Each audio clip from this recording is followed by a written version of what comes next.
Right, just want to do a better video on testing these.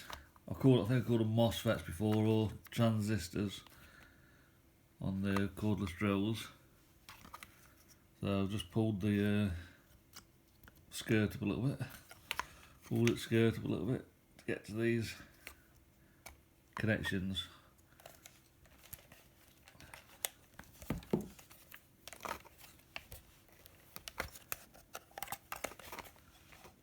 So basically just put it onto diode mode.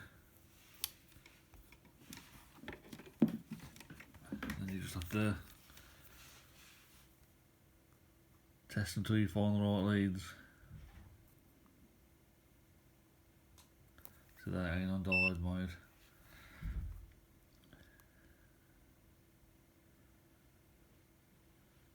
So you test one way, you should have a pretty equal voltage drop. Then you test the other way, it should be OL. And yeah, it is. That's alright. If you see that measurement, it's short circuited.